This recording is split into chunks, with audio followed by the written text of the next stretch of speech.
While Spa and Watkins Glen share fast sweeping turns and long straights, they don't share the same amount of runoff. Better keep it inside the boundaries as we get ready for the PCA Sim Racing Series 14 Challenge class.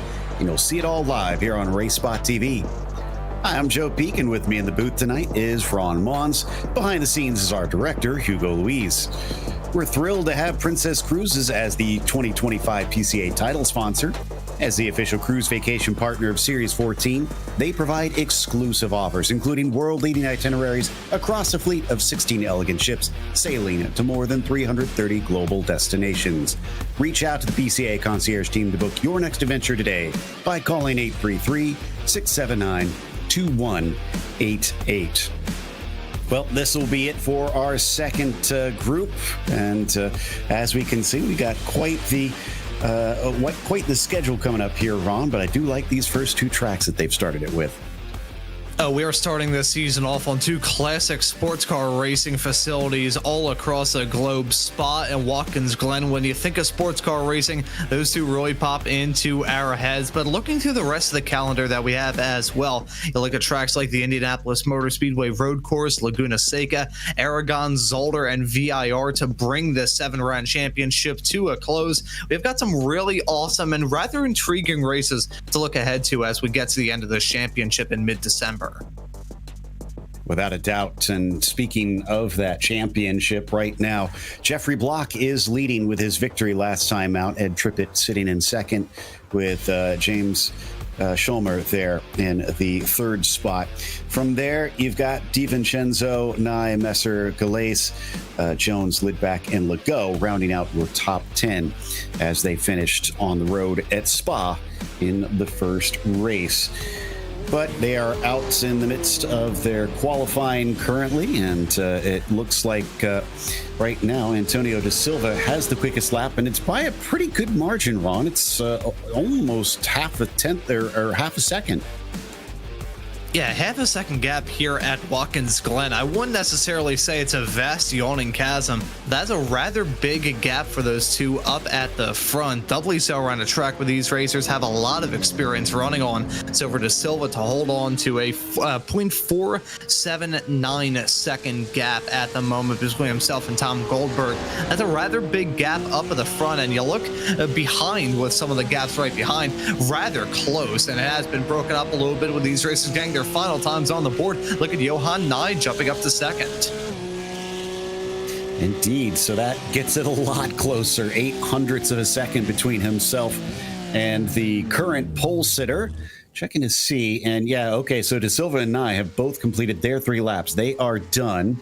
Does look like Todd Goldberg is on his last flying lap, and he does not improve this time by. In the meantime, we're watching Adam Holland here come out of turn 9 in a very unorthodox line, so I'm not sure that this is going to be an improvement on his 49.99.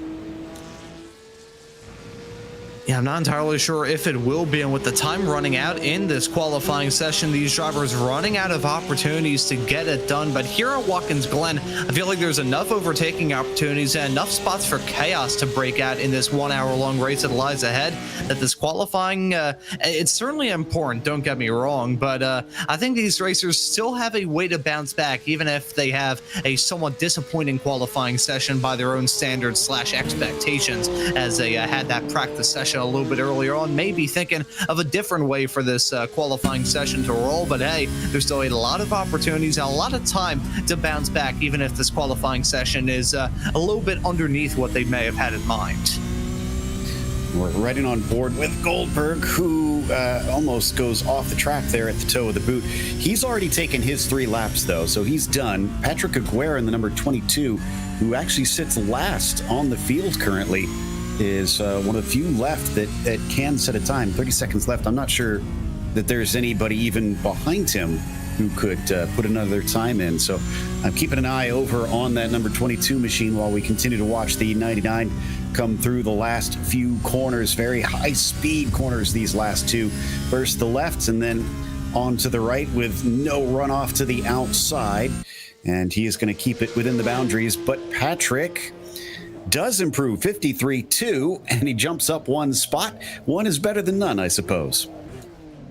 Yeah, getting in a time with only a couple seconds left to go here in this qualifying session, but it looks like Antonio da Silva got to be the top performer in that qualifying session. He did have a gap, emphasis on the past tense in the midst of all of that, but it's rather close between both of our front row sitters. Overall, these racers know about this track rather well. I would say of the paid tracks on the iRacing platform, Watkins Glen probably has the most amount of experience for all of these racers.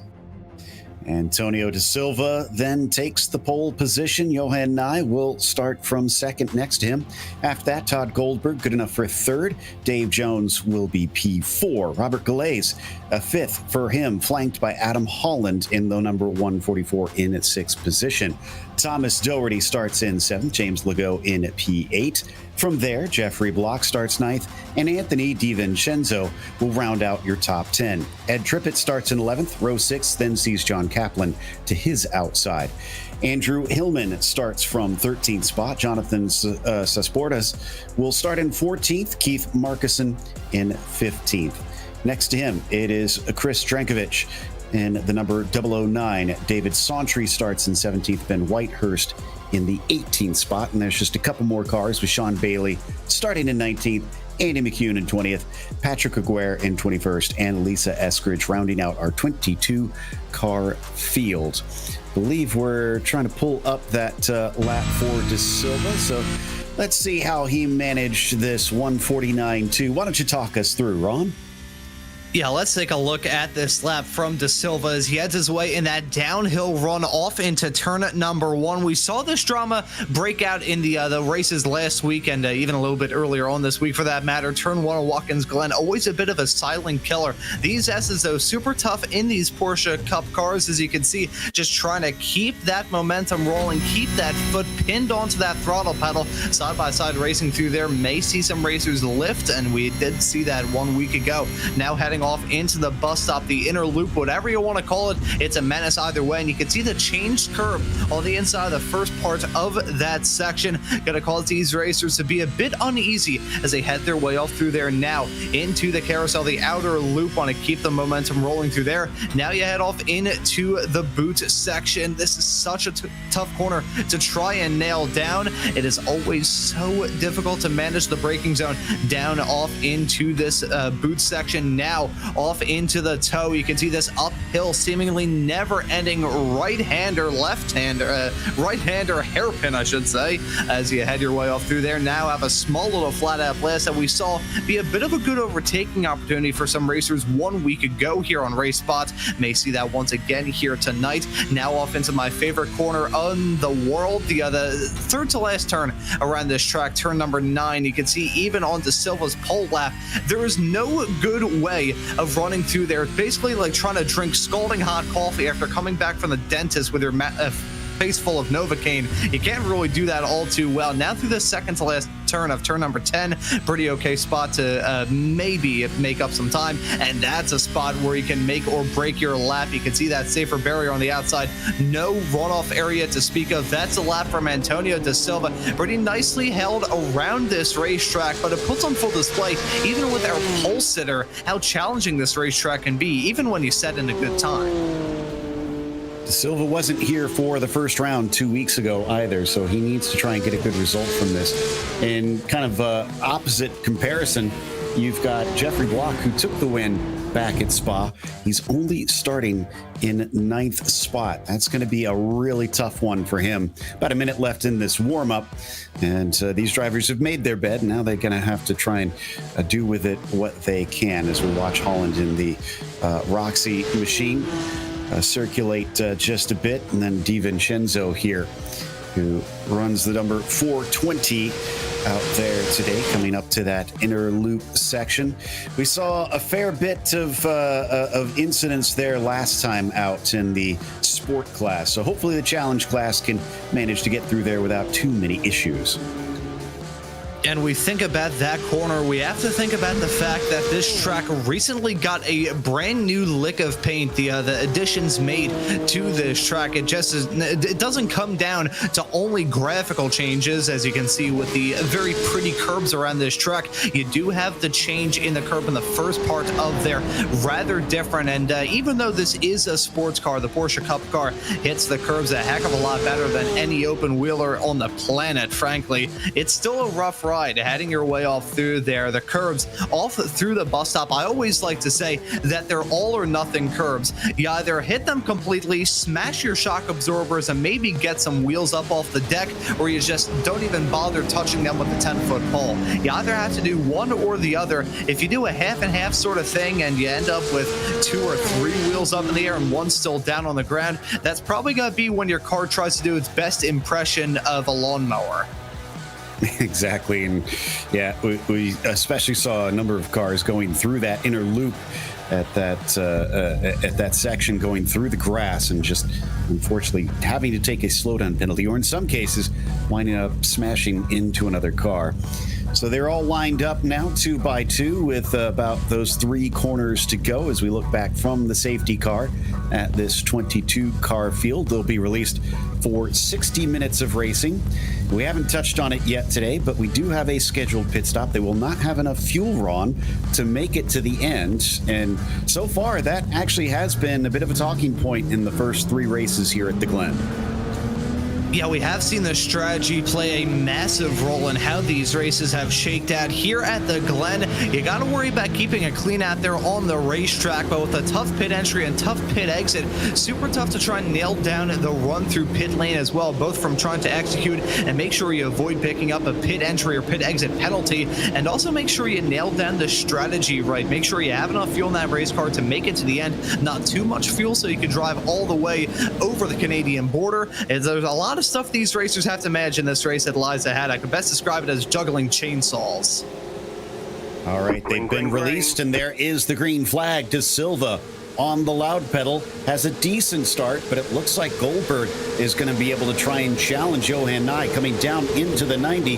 Let's see what it looks like coming out the other side. They're going to make contact, and that's going to force Glen to have to go way wide, but it looks like it is Johan Nye who gets the worst of it. He falls all the way to the back of the field. Yeah, unfortunately, Nye being a victim of the drama that we often expect down into turn number 1 at Watkins Glen, that downhill braking zone, as I outlined on that track introduction lap. Super tough, especially on the first lap of this race, but as they head their way down the backstretch off into the bus stop, De Silva holding on to a comfortable, getting nearly 2 seconds over Tom Goldberg. Everybody else behind, though, still battling, scraping, and clawing for any single spot they can gain. Oh, DiVincenzo was side by side, and it looks like Block unfortunately lost it as he was trying to retain control while they went wheel to wheel.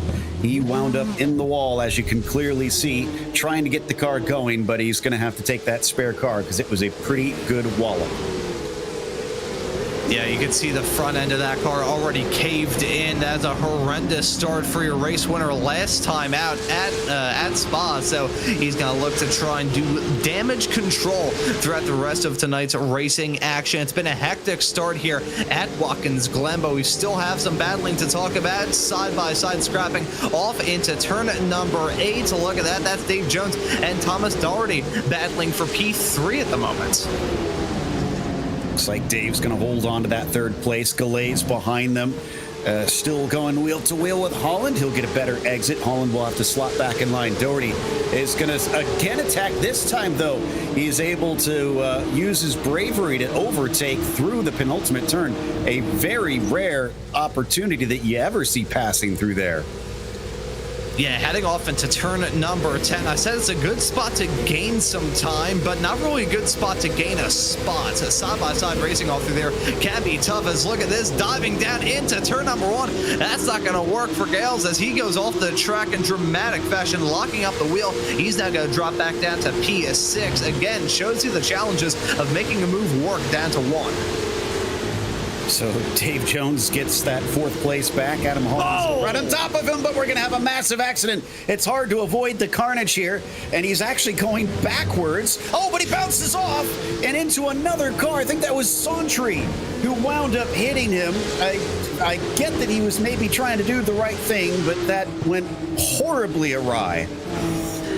Yeah, I don't think that could have gone even worse if they planned it to. That was a disaster as they headed their way up through turn number 4 onto that back straightaway. A small little incident in side-by-side racing in the uphill S's. I outlined it right towards the start of the show, talking about side-by-side racing through there and how difficult it is to manage in these Porsche Cup cars. As we take a look at the incident that really got this race underway with Johan Nye getting spun in the 141 car, but no, side-by-side racing down into the other uphill section, into the uphill section.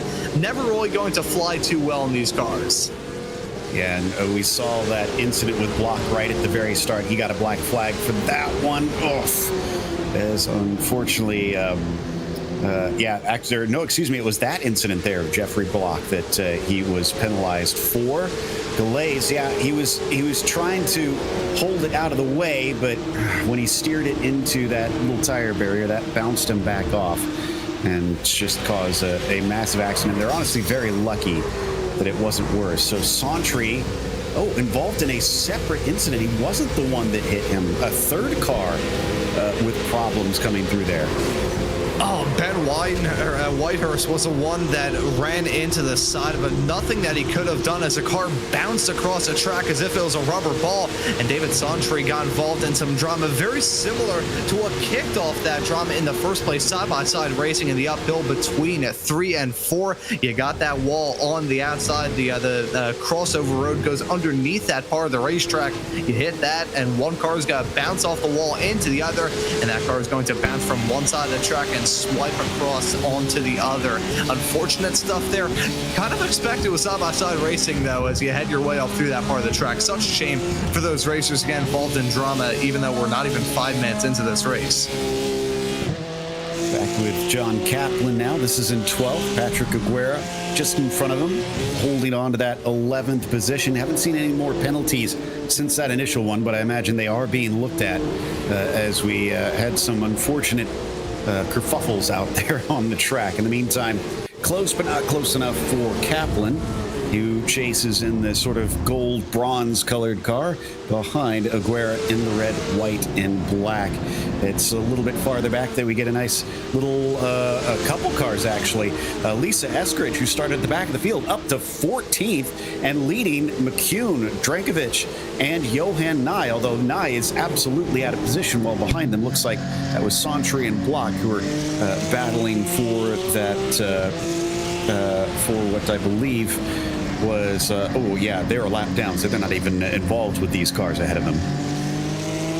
You know, as we ride on board with Johan Nye in the midst of this battling, I gotta wonder how this driver of the 141 car is going to try and tackle this. You can see that big stinger, 15 spots lost since the drop of the green flag because of that drama down to 1.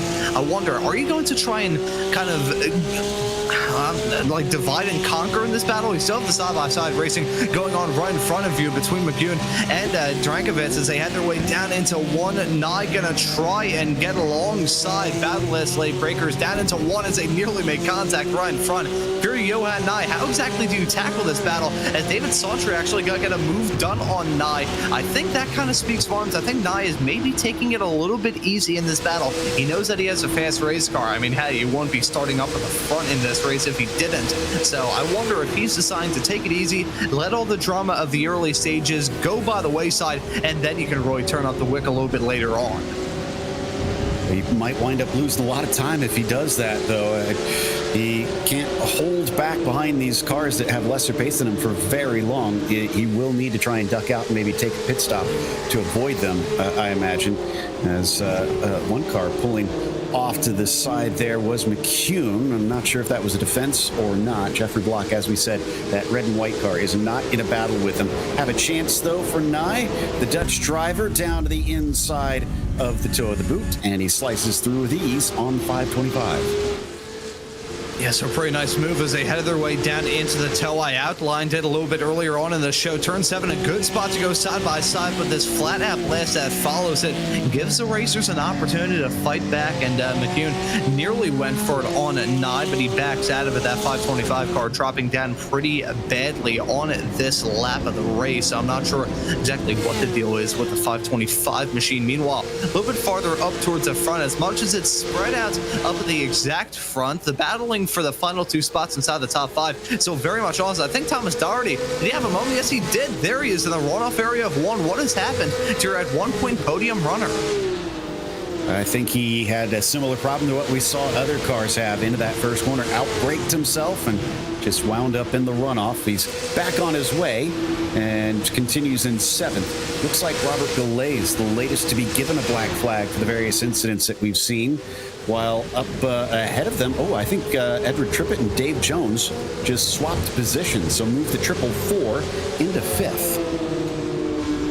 Yeah, so Ed Trippett in that 444 car moving his way up into P5 as we take a look at the moment that took Doherty out of a podium spot. You can see an overcorrection as he headed his way down in there. So not the usual lockup that we've seen up to this point, but yet again, a loss of grip as you head your way down in there. That's the other challenge about that. As much as a braking zone, certainly a tough thing to manage. You have a big amount of weight transfer that goes on through there, whether it be the outside curb that you pretty much have to run in order to get a good run out of the turn, or whatever the case may be. These racers have a lot on their hands as they head their way down into 1 in all types of cars. It doesn't matter whether it's here in these Porsche Cup cars or whether it's in any other type of sports car, as we nearly saw a bump and run attempt there between Anthony DiVincenzo nearly getting into the back of the 144 car of Adam Holland right in front. That was close quarter stuff through 9. Holland might be feeling a little bit nervous while he's gained 3 position. Anthony is up 6 positions here in these early stages, and we're only just a couple laps in. This is ticking off lap 6 right now, so he's been averaging a position per lap at the start of this race, and he's trying to make it 1 more if he can get up onto the podium spots. Let's see what it looks like on the run out of turn 1.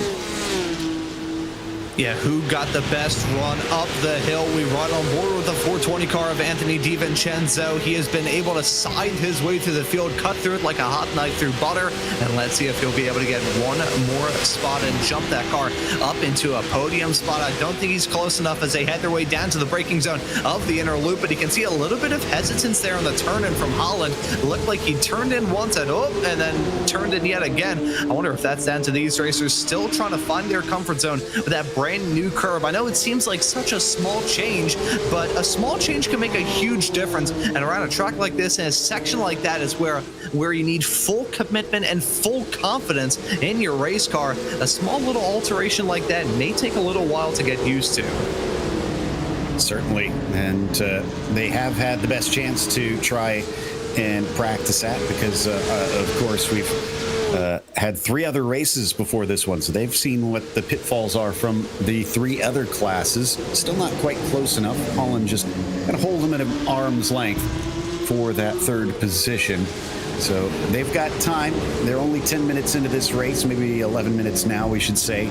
And I wonder if we're seeing Anthony just kind of play it cool, wait for a good opportunity.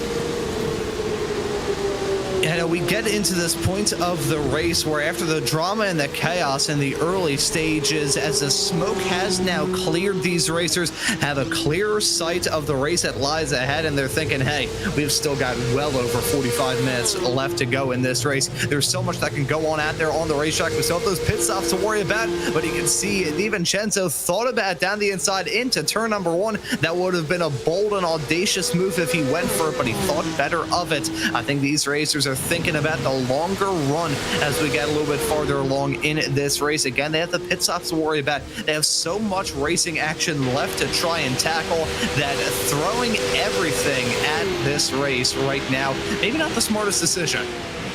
Oh, he's going to try and throw one up the inside of the inner loop. He did so the same down at the 90, and neither has worked out. Meanwhile, behind them, oh, as we got one car off. I think that's Doherty with a little bit of contact and winds up falling all the way down to 10th position in all of that. Jones now leads that group. That's Legault, Sasportas, and Markussen behind them. And a meatball flag for Johan Nye, and there you can see some drama down into the turn. I think there's been a little bit of chaos at this point of the race. Right as I was saying that these racers were looking to settle it into a groove, they have some drama down into the bus stop. That's John Kaplan and Patrick Augury in the midst of all of that drama. They've gone off the circuit. You can see them spun around as let's take a look at what happened to Nye down into turn number 1, his mortal enemy from this race. And a car spinning out in front. He got collected in the midst of that. Nothing that he could have done. Yet again, turn 1 proving to be a tough spot for Johan Nye, but unlike the spin at the start of this race, this incident going to be a bit more serious. And it looks like the 526 is also kind of an innocent victim in this one, coming up into the inner loop. John Kaplan just going a little bit side by side, gets tipped, and off he spins. Looks like Sean Bailey, the latest to get a black flag, and that was an unsafe rejoin and into the 009 that caused that one. Meanwhile, down into turn 1, a little bit of wheel-to-wheel action between Sasportas and Doherty. Doherty gets one of them back into 9th place. Yeah, so despite the drama we've seen in the early stages of this race tonight, it hasn't prevented these racers from still duking it out. We've now got a battle between Dave Jones and James Legos. They had their way down into the chicane, and look at that, sweeping around the outside. Well done from Lego. That was a brilliant move as they headed their way down into the bus stop chicane. He jumps his way up into P6. Have some cars a little bit farther up the road. You can see the 444 car of Ed Trippett about 2 seconds farther up, so that battle for P6 still holding their own with some cars a little bit farther behind, but a brilliant move down into the inner loop. It's been not the greatest of starts for Dave Jones, though. He's down 3 positions from where he started this race into that 7th position. Also, Johan Nye, after that incident, because of the meatball flag that he had, is into pit lane. I think that'll be right on the limit on him being able to get to the finish from here, but it's going to be close and might wind up having to save a bit of fuel to do it. In the meantime, we continue to watch Legault ahead of Jones, with Markussen still in tow, Doherty in there, and Sasportas sitting in 10th. Yeah, I think James Legault is still riding that high from the move that he pulled off in the early stages of this lap, as he's still the Pied Piper of this pack. As you can see, 4 cars covered by just about nothing. Down now into the final turn, turn number 11. Thought I was just going to see a move there from Markussen on Jones as they headed their way down in. There's still some close quarter stuff with Markussen and Doherty battling for P8 right behind. They're going to duke it out down into turn number 1. Look at Doherty going for that move, and he's got to slip his way up into P8. The problem is, with the moment that we saw from Doherty a little bit earlier on, it's a little bit tough to kind of compartmentalize that and put it in the back of your head and say, hey, look, this may have gone on earlier on, but that's fine. That's a mistake. I can prevent that from happening. With a move like that down into turn number 1, I can see that the confidence has come back with that number 59 driver. Going defensive coming into the inner loop. He's a little shallow into there, but he will retain that 8th position. Markussen can do nothing to overtake him. We also got a black flag for David Santry. That was the incident with the 141 machine of Johan Nye. So another driver being sent down pit lane, but unfortunately Santry's already in pit lane, I think taking repairs. No, he's not. Actually, he is out on track, but he has already taken an extra visit, but he's now going to get an even longer race because of that. In the meantime, continuing to watch up the hill as Doherty, well, he overtook Markussen pretty quick here, Ron, and he's already on the attack with Jones. Yeah, so Doherty looking to leave the 076 car of Keith Markussen in his dust right behind us. About a half a second has grown as the gap between those two. Doherty now looking ahead to get involved in that battle between Lego and Jones right in front. We'll have to keep tabs on this, as those racers are probably going to converge in the not too far off future and get involved in their own little battle. You can see the gap basically nothing now as they head their way through the turn as Dave Jones, oh, he's going to hit the barrels.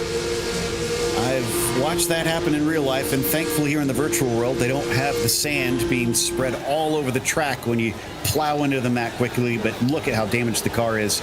Surely he's going to need to take the spare when he comes into pit lane. And he's having quite a time getting it to turn around, though, it looks like. So things going from bad to worse for the 313. He just gives up and takes the tow. Yeah, that car looked like it was driving around like a trash bag full of mango pulp, so I think he decided to take the high road there and just bring it back to pit lane. A very unfortunate moment there for Dave Jones. Was running firmly in the top 10, and look at that. I thought we were going to see a gutsy move from Keith Markison through the inner loop on Thomas Doherty. They remain in P7 and 8, but in the midst of that drama that we saw heading out of the final turn for Jones, it's actually grown a gap between Legault and Doherty. You can see at the moment about a second gap between those two competitors. Let's take a look at the replay of this moment with Jones. Spins at the turn and bang into the barrels. I gotta say, I echo that sentiment from you, Joe, that it's very good that iRacing doesn't fill those with sand like they do in real life. I'm pretty sure Sam Kinison had a bit like that. Last season, I watched one of the drivers in the Porsche Sprint Challenge could bring the race to a halt, doing pretty much the same thing, unfortunately. But back to the 59, as we got a black flag now for Patrick Aguirre, and that was for the incident with the 526 car. So I believe that was the one we saw into the inner loop. Those two winding up coming together. In the meantime, continue to watch Doherty. Again, he's leaving Markison behind, and he's focused forward on James Legault. Just not quite close enough for anything here down into turn one, at least for the time being. We're almost a third of the way through the race, and boy, have we had a lot of action as it is. Oh, that we certainly have. Some drama out there on the racetrack for sure. Some racers learning the challenges of Watkins Glen the hard way, but we still have some good battling out there. I wonder how long it'll be before this battling between Legault and Doherty really starts to flare up in that battle for sixth. I gotta say, just looking at that number 59 car of Thomas Doherty, I think I've seen that car. I think the best way I could describe it is one half of the lap he's running fine and really able to close that gap. In the other half, you can see the gap balloon out between those two. Look at Keith Markison. I think he just has very good runs coming onto that back flat out blast in through the inner loop, through the bus stop chicane, and he gets oh so close, tries to go for the move. He's going to lock up down into turn number 6 and going to hit the wall. Oh, it was going great until it wasn't. So the 7-6 car gets back onto the track, but not without a little bit of damage. We have to remember, too, that they have open setups this season, so that may be affecting who's quick where between them. That does separate them, which gives us an opportunity to mention Princess Cruises. They're the 2025 PCA title sponsor. And as the official cruise vacation partner of Series 14, they provide exclusive offers, including world-leading itineraries across a fleet of 16 elegant ships sailing to more than 330 global destinations. Reach out to the PCA concierge team. Book your next adventure today by calling 833-679-2188. All right, so of the drivers that are out there, we do have quite a few that have been in pit lane, but few that have taken a standard pit stop. I think the only one are Drankovic, and it looks like Andrew McCune is a maybe, and Johan Nye potentially has had a standard pit stop from here. Everybody else, we're still waiting to stop on in, as that was way off there on the first corner from Ed Trippett. He's got to be careful not to get a slowdown penalty. Yeah, we've seen that gap between Ed Trippett and James Legault really begin to whittle down, and Doherty in the midst of all that battling, as well as we're going to see that battle flare up down into the bus stop chicane. Look at that side-by-side racing for P6, and Doherty maybe got to carry a bit too much speed there, but he gets that move done to jump his way up into 6th. Now he's got Ed Trippett to break his way into the top 5. Lots of drama in the early stages of this race. To touch on the point that he raised a few moments ago, Joe, I've seen many a racer make that call to come down pit lane, but the real question is how many of those cars who have come into the pits thus far have come in with bodywork that didn't look like it got whacked with a hammer? Yeah, I suspect most of those early ones were taking their spare car and making use of that safety net. This has been a decisive drive from Thomas Doherty. I mean, some real good moves as he makes up places that he'd lost a little bit earlier. So I think that there could be a good result on him for this 59 if he keeps this up. Yeah, despite that drama down into turn number 1 not too long ago, he's still on the comeback tour. Damage limitation, frankly, this is not a damaging performance from him at all. P6 still pretty solid at the moment. We still have half of this race left to go, over that, in fact, with 37.5 minutes left on the clock in this 1 hour long race. He's still got an opportunity to break his way up into the top 5, and let's see what sort of strategy trickery that number 59 car may be able to do, as well as out some big wall contact right behind from Portis. You can see him smack that safer barrier as he headed his way out of the final corner. First time we've really seen a racer have bad trouble of that variety all through 1, but responding in kind is Markussen, who nearly spun coming out of 1.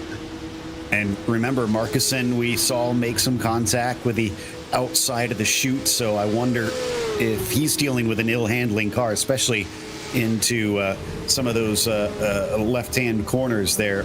But in the meantime, we'll give a spot to Sportis. He moves up into 8th position, but it's another 5 seconds up the road to get to James Legault. And, oh, well, he might have to deal with Markussen getting that spot back in the meantime, and indeed, he does. That almost kind of came out of nowhere. Well, speaking of which, Sportis says we're not done yet, and he's going to be able to get in front with just the narrowest of margins by the time that Markussen cuts back to the racing line.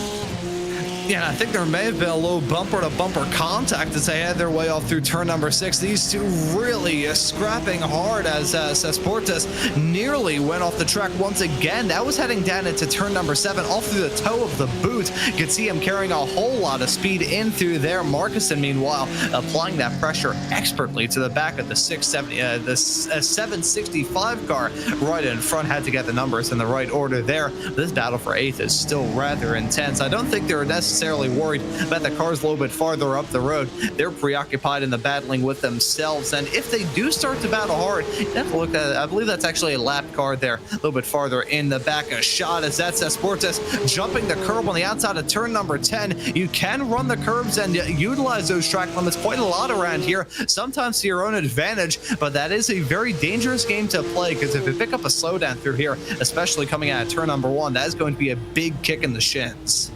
And there was more contact between them coming through that final turn. So the drivers have now been racing very close. Hopefully they'll be able to cool things down and keep this from getting worse. This battle here for 8th and that battle for 5th, really two of the closest fights we've got going on. Ahead of them, it is 5.5 seconds from P1 to P2. It is 14 seconds from P2 to P3. And then it's a little bit smaller between DiVincenzo and Holland at about 2.1 seconds. So it's unfortunately spread relatively far apart at the sharp end of the field. That doesn't mean that we won't have any sort of action later on, especially as they potentially start to catch traffic, but we'll keep an eye here on this battle for 5th position. Trippett leads Doherty, leads Legault. You know, I will say, Joe, the best way I can describe it in reference to the gaps up towards the front of the field, it's like warm butter on a hot piece of toast. It may be spread out for now, but it's still going to be very tasty. Well done. As we got a spinner at the toe of the boot, thankfully, but a clear track, but backs into the wall. Trying to make out who that is exactly that had that incident there. Didn't quite get the number on the car, unfortunately. We'll try and track that down in a bit. But not only have they lost time, but now they've damaged the rear of the car, which you definitely need to stay rather pristine to kind of keep the downforce. Oh, it may have been Sportis here. Was in a little bit of side-by-side action coming down into the toe of the boot. Just goes maybe too wide, too hot, and the rear goes away. A very tough moment for him. The handling in these race cars, for some of them who have had a bit of drama up to this point, have been really duking it out. Gotta imagine the handling starting to fall away on some of them. We'll have to see how that goes throughout the rest of this race, as we've still got this battle between Trippett and Doherty. Look at Doherty nearly getting chased down into the infield grass as they had their way down the backstretch off into the inner loop. Both of those racers having an unsatisfactory run through the turn. Trippett, I think, got all four up off the deck with a big curve back in the second part of it.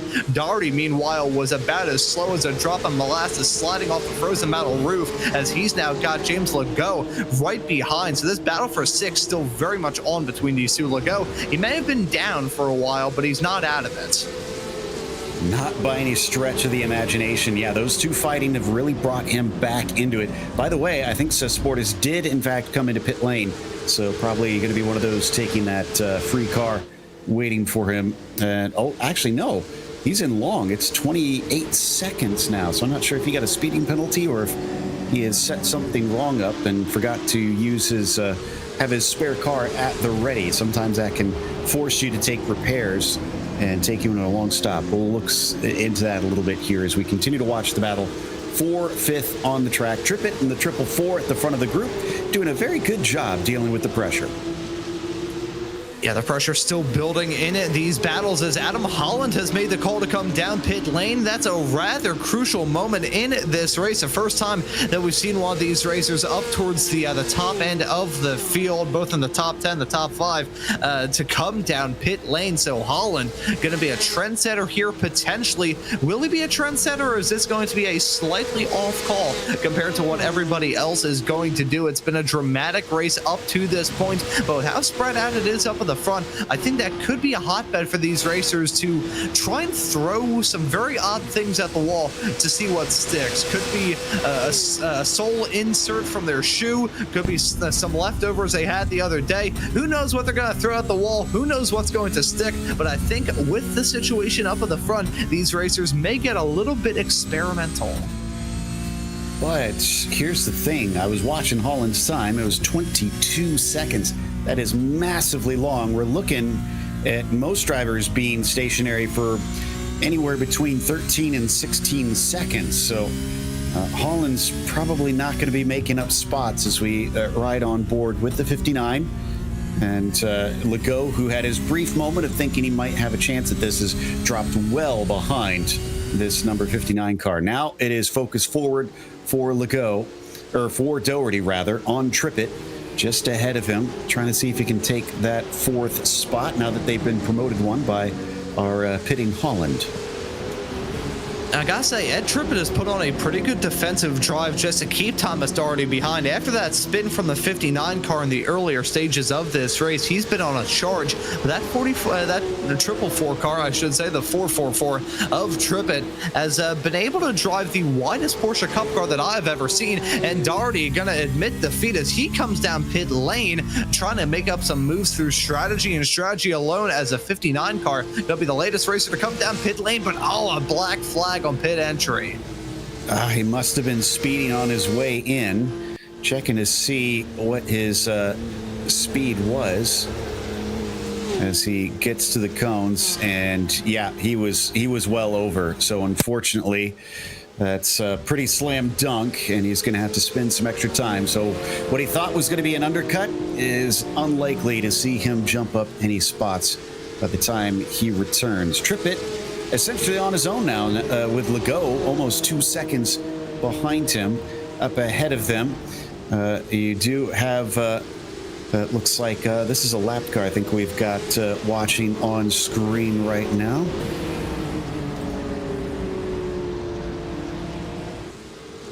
But I do see that De Silva is about 7 seconds ahead of Goldberg at this stage, continues to run away. Sportis, yep, I was right, that is driver a lap down from our leaders. In fact, the leaders have already lapped to 11th. Granted, they do still owe us a pit stop up at the front, so they may give that spot back, but this is not what we are used to seeing here.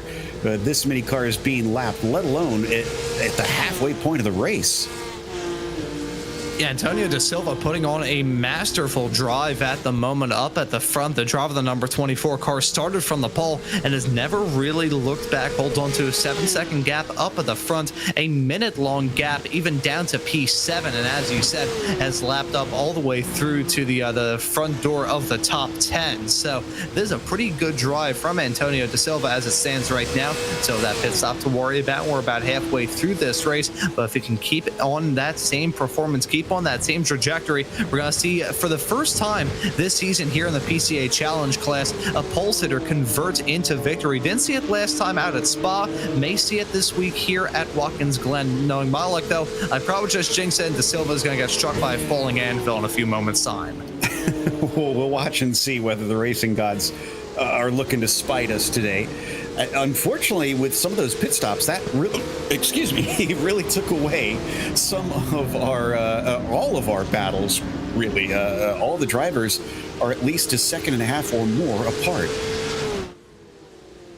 Now we still got some fun out here. We still have some fun in the broadcast booth. And if it makes you feel any better, Joe, I nearly sneezed a couple of moments ago as I was calling some of the action. So we're both in the indigestion club, question mark? I'm not really sure how that works. I'm not a doctor.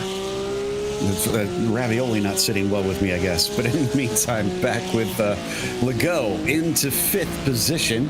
Trippett ahead of him, up 7 spots. A couple of those have been gained by the pit stops in front of us.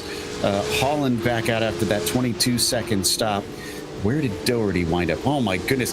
Doherty is in 13th with a minute-long stationary because of his pit stop penalty.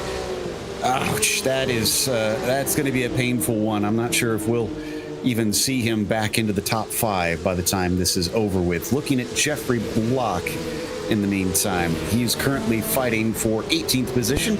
That's Sean Bailey in the red, white, and blue in front of him. Yeah, so Jeffrey Block, your race winner last time out at Spa, gonna be on the back foot big time here in this race. At this point in time, it's just damage limitation. We saw the damage on the car at the start of this race, and still looks like there's something a little bit awry there. Maybe my eyes are deceiving me, which they very much well could be, but looks like the front right tire is just sticking out a little bit from the fender. Not the greatest amount of damage in the world, but that's just enough for it to feel like he's probably dragging an anchor through asphalt on any of the flat-out blasts around here. Jeffrey Block, as long as he can keep that car on the road and avoid any sort of drama between now and the checkered flag, as long as he doesn't finish this race in last, it could be worse. Even though he's down in P19, he could be a little bit farther back. Not too terribly far back, as we only have 22 cars in this race, and he's currently running in 19th, but if he could just stick with it and minimize the bad days. We talk about this a lot here in this series, considering how short the season is. Minimize the bad days and he may be good.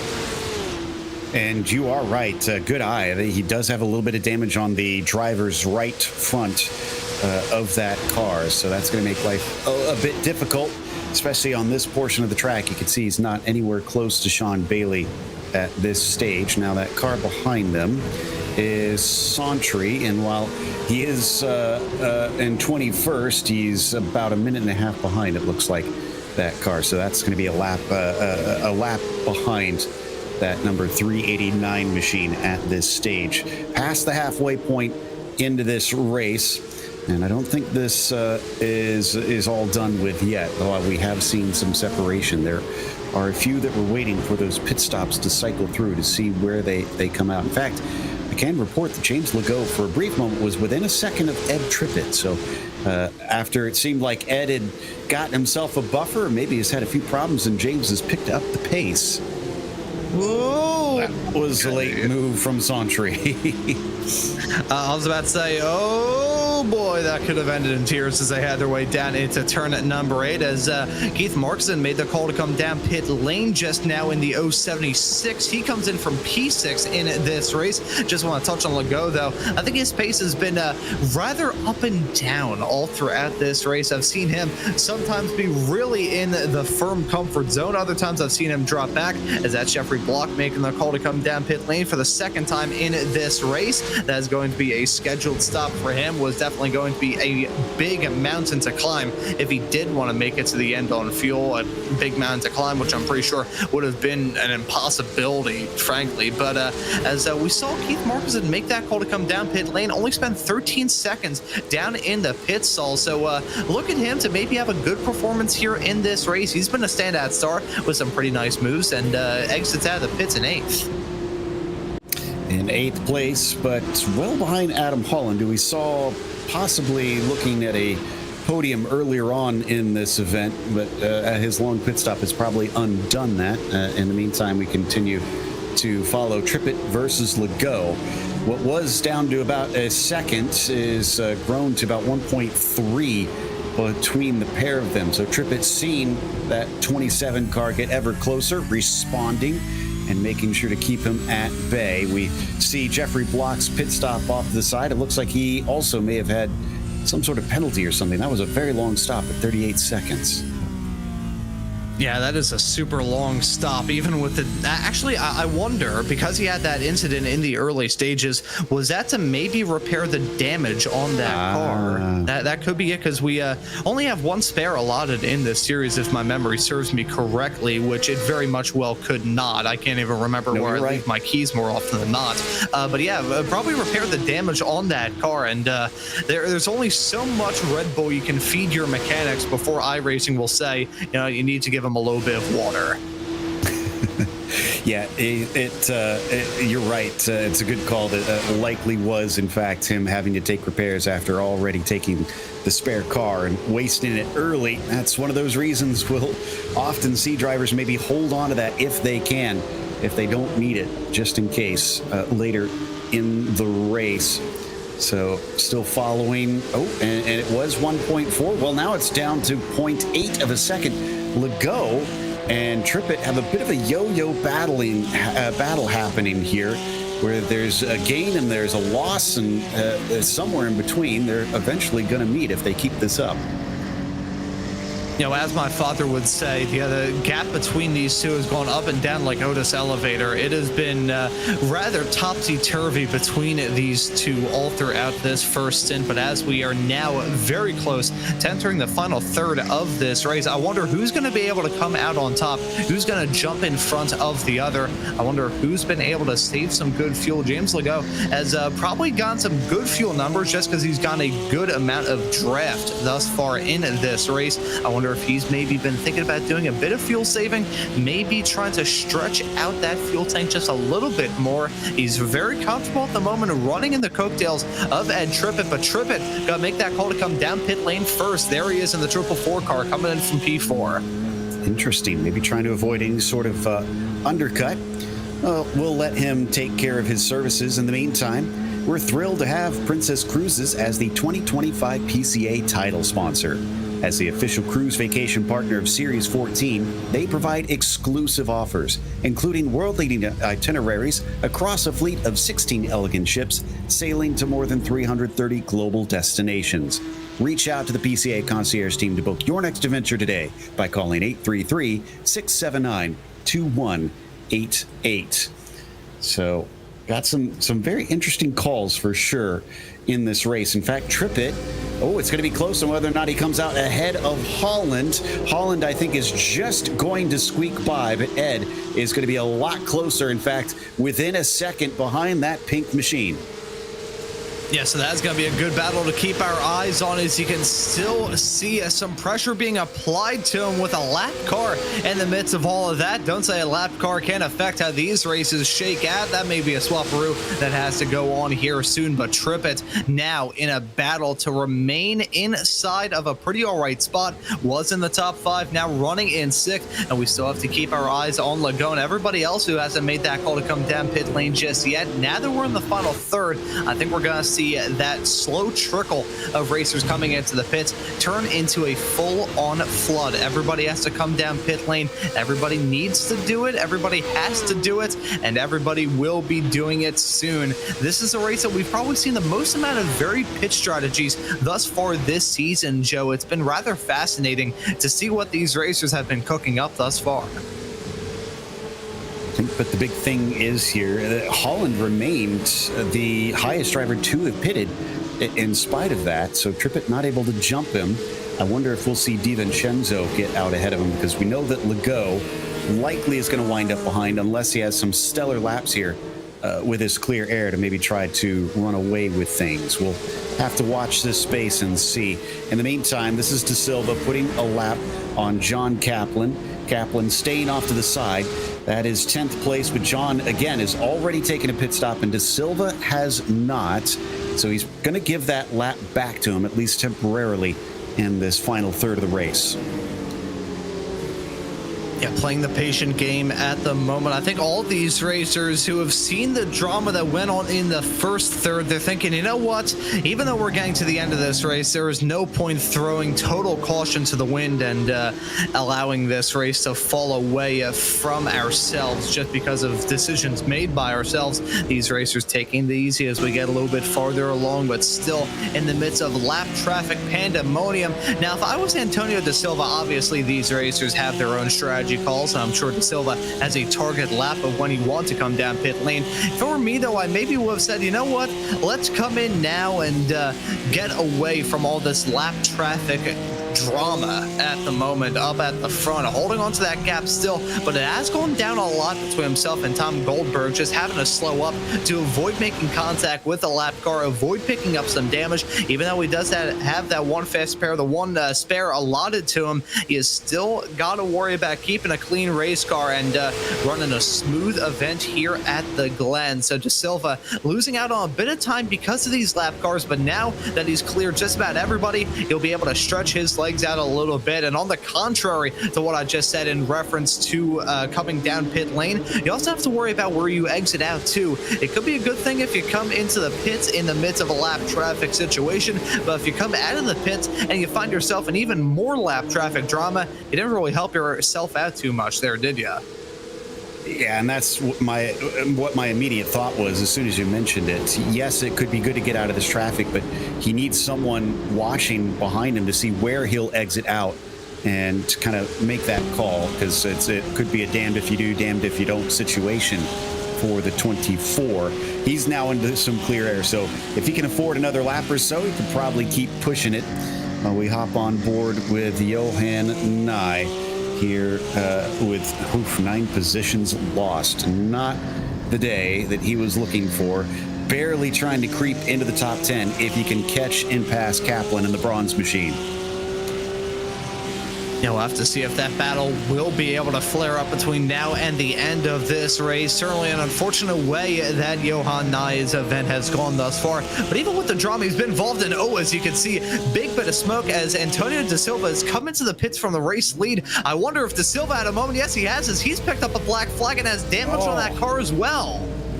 Wow, it was under control, but it will definitely not be his lead after this. We already saw it was a minute stationary for our last car that had a speeding penalty. Goldberg is in prime position, and I'm surprised because he got this car over to the right-hand side. Somebody else had, pulled up smoke, and then on top of things, he had made contact with somebody backing. Where were they backing out of, for one thing? That was absolutely bizarre. Yeah, that car was playing a round of hide and seek. We didn't even see it in the first shot, and you could barely see it in that shot there. Either way, Tom Goldberg gonna be smelling like a bed of roses in the midst of all of this as De Silva still down pit lane with some damage on that car and a penalty to boot as well. That was a bizarre moment as they came down pit lane. Adam Holland probably gonna jump in front of another racer unless De Silva can come out roundabout now. That is a disaster series of events for him, and nothing that De Silva did. As soon as I saw that damage on the black flag, I was thinking, okay, did he have a moment? Did he potentially spin, hit the curb on the inside, maybe whack the wall? Of all the things that I was expecting, if you gave me a million opportunities, I don't think I would have guessed that. I was able to track down what exactly had happened as well. It was Lisa Eskridge that had spun while she was trying to enter pit lane. Here it is. We have the replay now. And just getting on, trying to stay tight to the inside. It wasn't even getting on the binders. Car just lost control and happened to get into the one place that the car winds up hidden. And I get the sense that maybe the shock and surprise of what happened to De Silva, he forgot to hit that pit limiter button. Yeah, I can imagine so. That is bizarre. I gotta say, of all my time covering racing at Watkins Glen, I've seen many a bit of drama down on pit entry. It's tough around here. I gotta say, the pit entry at Watkins Glen, I'm a little bit surprised that's still allowed to be that way in real life. But, you know, it's an old school track. It's an old school pit entry, and that's what these racers have to tackle. Unfortunate moment there from De Silva. Looked like a surefire race win. Instead, he's not gonna have to scrap and claw to end up on the podium. I'm not sure what they would do to be able to safely change that pit entry, honestly, but that's a discussion for another time. Goldberg is now our leader now that we've already had everybody pit as well. DiVincenzo moves into second, and somehow, when did Legault get into third? He is ahead of De Silva, but this is going to be a difficult run to the finish for him because we know that Antonio is massively fast. And on top of it, he also has Adam Holland, who has had a slow pit stop. So two cars that are out of position trying to take away some champagne from the 27.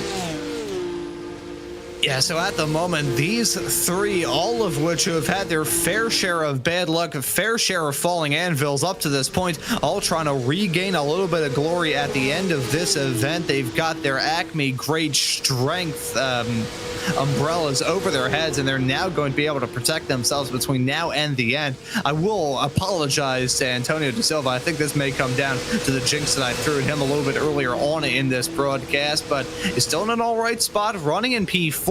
It's not going to taste as sweet as that champagne that it would have if he won this race, but this is what he's got at the present moment. He has a shot to break his way up onto that podium, but he has got a very tough road ahead with James Legault, who's been the center of attention throughout this race for very good reason, as here comes a dive from De Silva.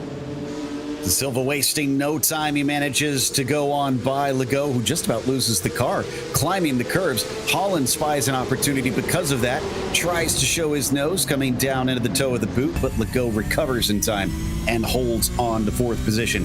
Now we ride on board with Holland. A fourth place is possible, and until De Silva fully runs away, a third is still on the cards.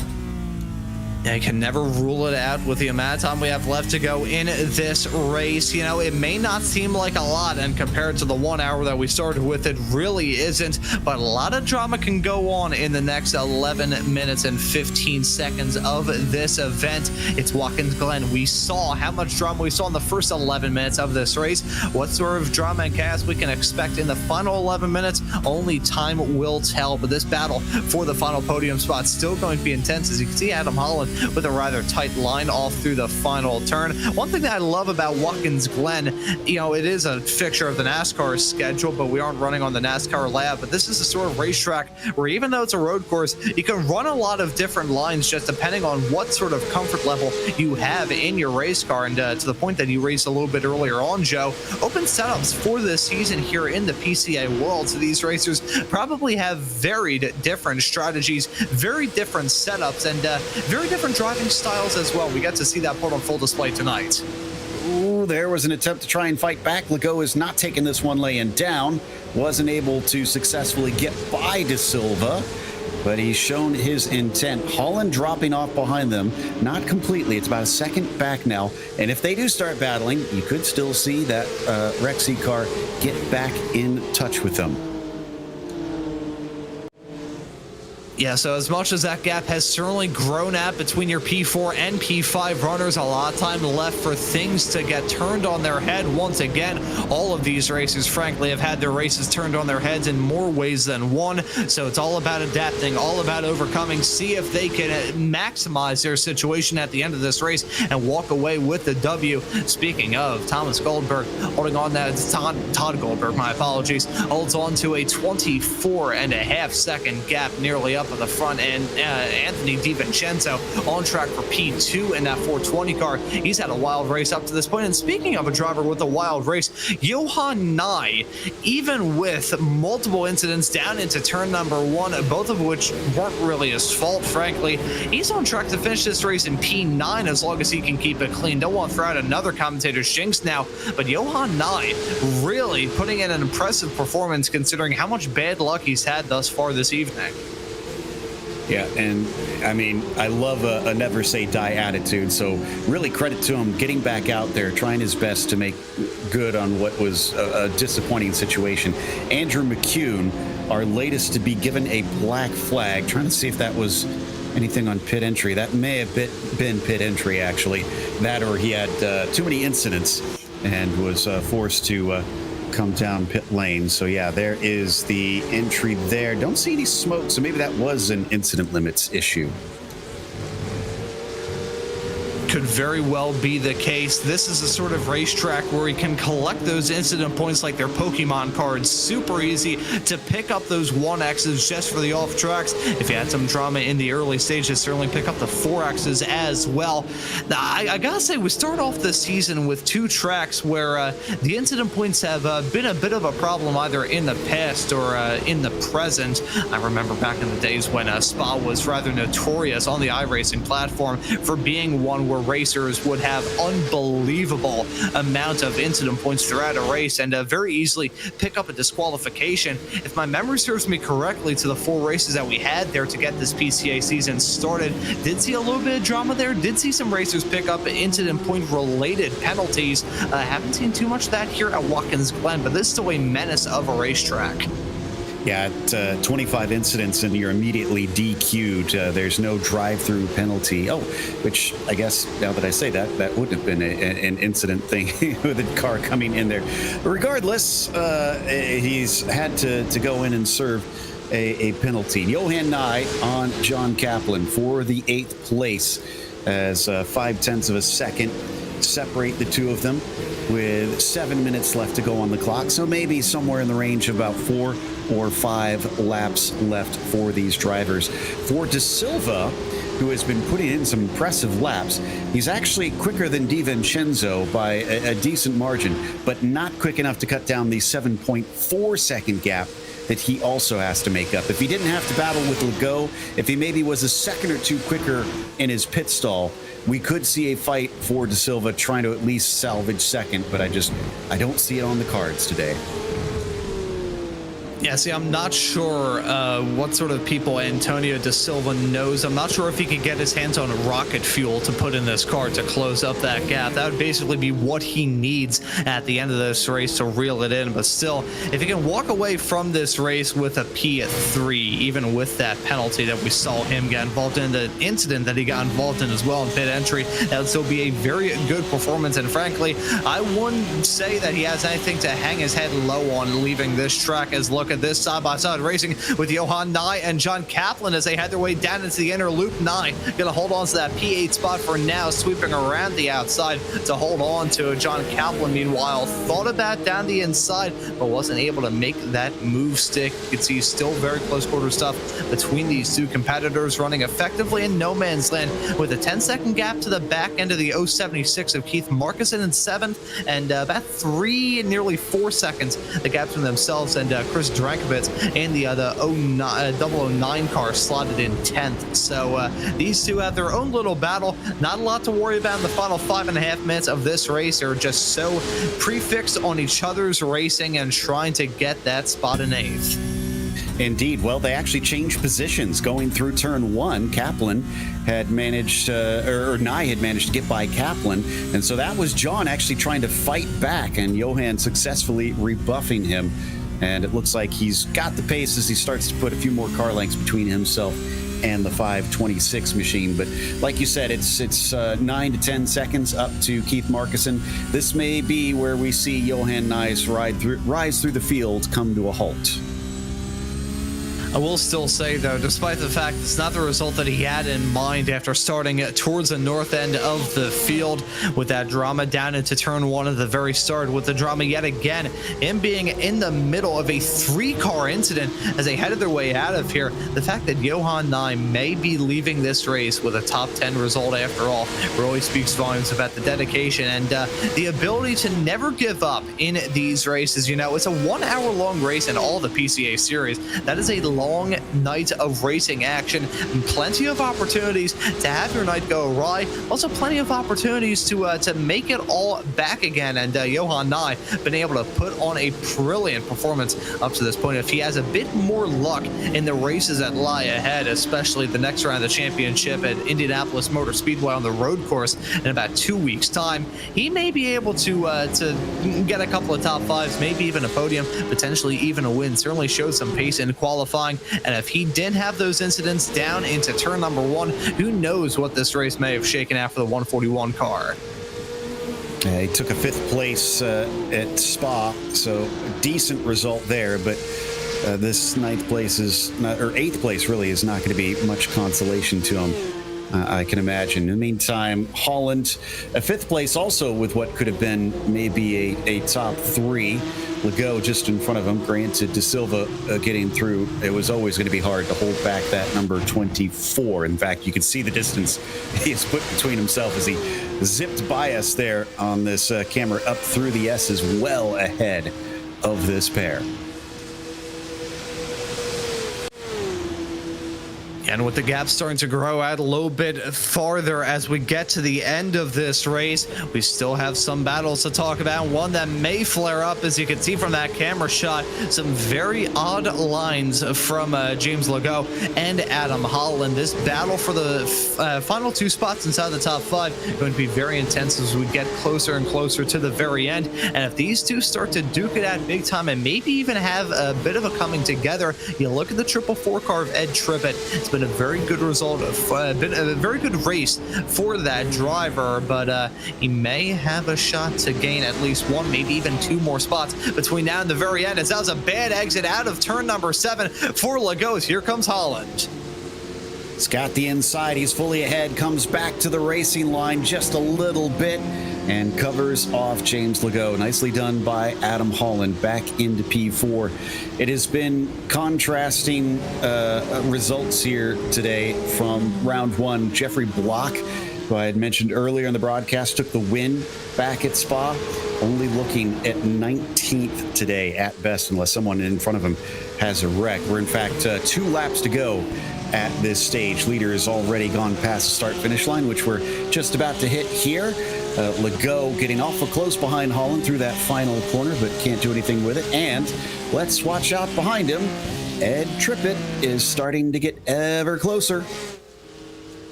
Yeah, Trippett is slowly but surely reeling them in. Underneath the roar of the engines in these race cars, you can begin to hear the Jaws team playing for Trippett. He's reeling them in slowly but surely, playing that patient game, but not a lot of racing action left to go. I think it's got to be a big swing and a big moment between these two that we have in our camera shot right now of Holland and Legault to bring Trippett into it. But so a good race result from Trippett if he can hang on to it, as that right there was Legault losing it off through the inner loop, and that's going to allow Trippett to break his way up into the top 5.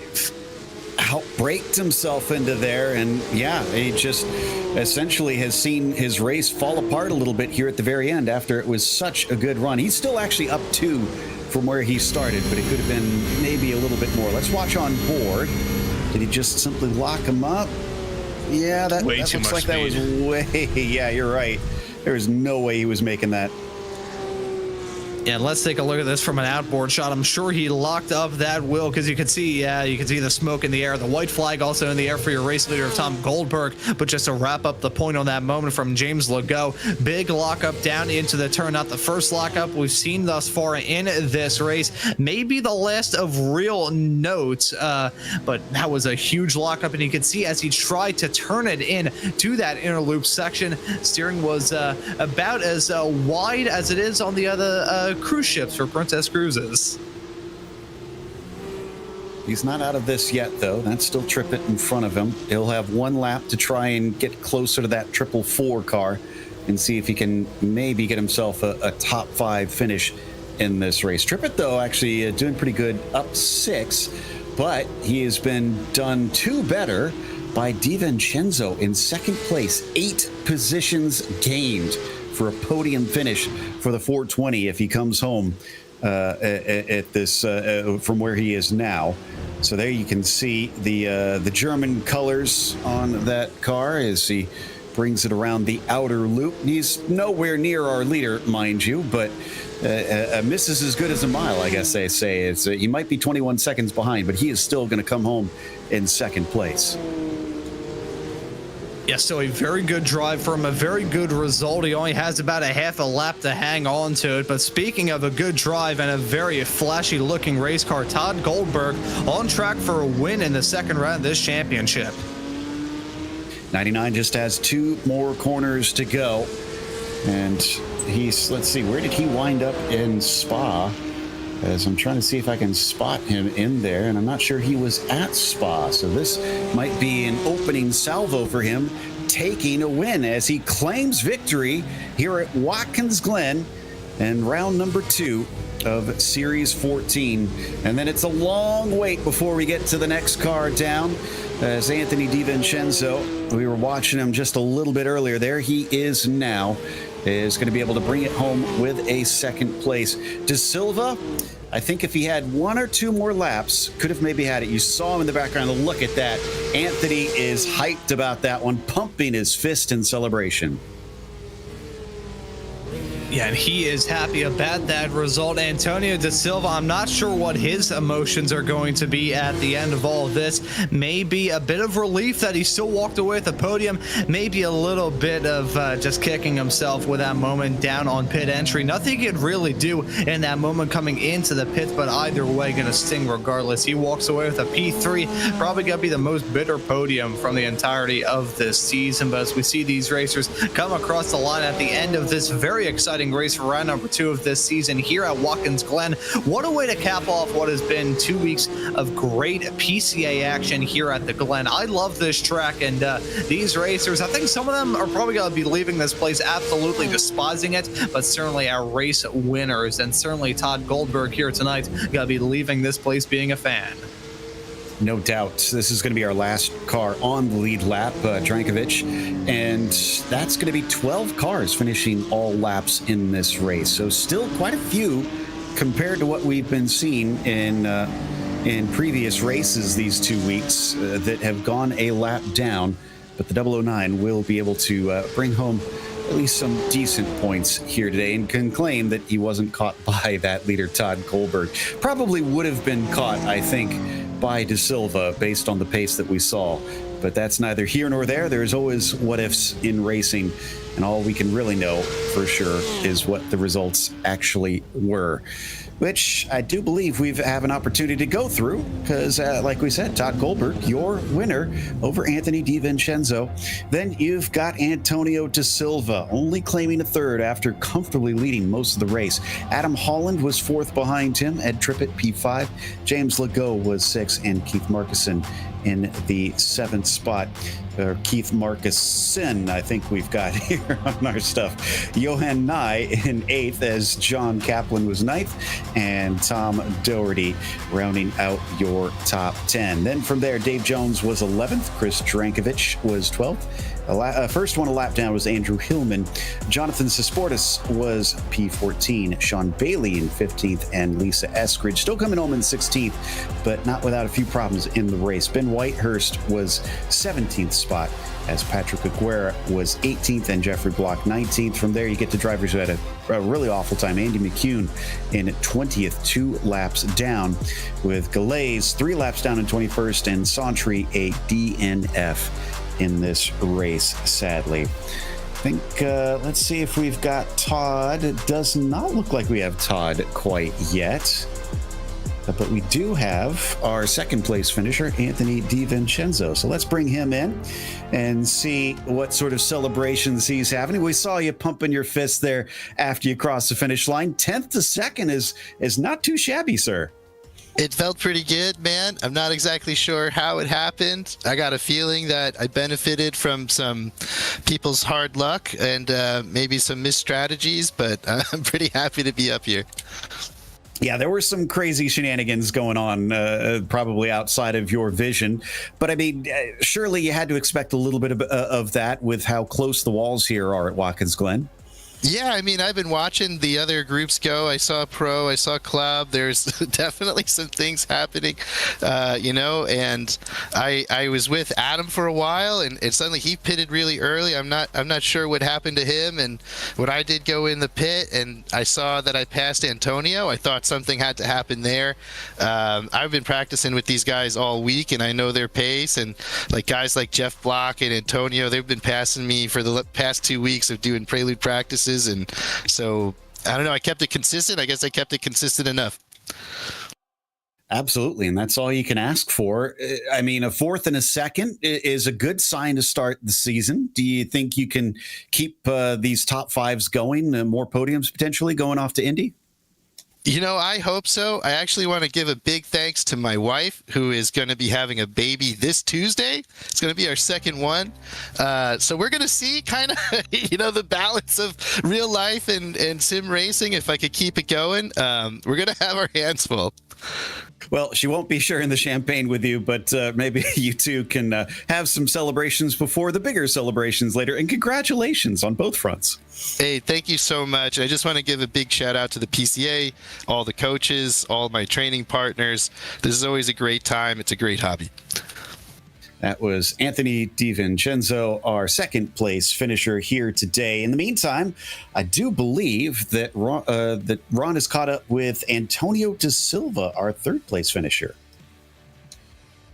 Yeah, Antonio Da Silva joining us here in the broadcast booth. Antonio, welcome in. P3 for you at the end of this race here at Watkins Glen. Got to be a little bit mixed feelings after that moment on pit entry, but how was it out there? Yeah, the great race. So most of it, it's really bittersweet. When I came to pit, there was a car smashed against the entrance walls. I damaged my car, and then I got penalized for 40 seconds speeding on the pits, and that altogether ruined my race. But I had a good time. The competition was good. I mean, I was ahead for a while, then people caught up, and it was all my stupid mistake. That was a very tough moment coming into the pits. I don't think you should be hanging your head low because you showed a whole lot of pace in the earlier stages, leading comfortably at the start. Looking ahead, though, to the next round of the series at Indianapolis on the other road course there in 2 weeks' time, what are your thoughts heading off to the next round of the championship? Well, I think Indianapolis is going to be an easy track also. I love the Glen. I think it's my favorite track. Indianapolis is a little different. There's a bunch of together corners that have to be worked out well. But it's technical, and that's what fun is. So I'm looking to it and forward to it. Yeah, most certainly looking forward to seeing you and the rest of the PCA series rock up to Indianapolis for that race in 2 weeks' time. But Antonio, thank you for joining us here in the broadcast booth. Well done on the P3, and looking forward to seeing you out there at Indy next time out. Thank you, guys. You're doing a great job. Congratulations. And thank you as well.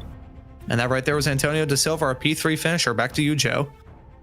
Doesn't look like we have our winner ready to join us, so we'll close out. First of all, we do want to mention our next race. That'll be Indianapolis Motor Speedway, and that'll be October 9th for the challenge class. Of course, we will be there next Wednesday, though. So October 1st, join us for the pro class, kicking off the Brickyards runs in the next 2 weeks. Big thanks to the steering committee at PCA Sim Racing, as well as our team tonight, Hugo and Ron. Thank you so much for watching. I'm Joe Peak, and until next time, race clean, race hard, and we'll see you on the track.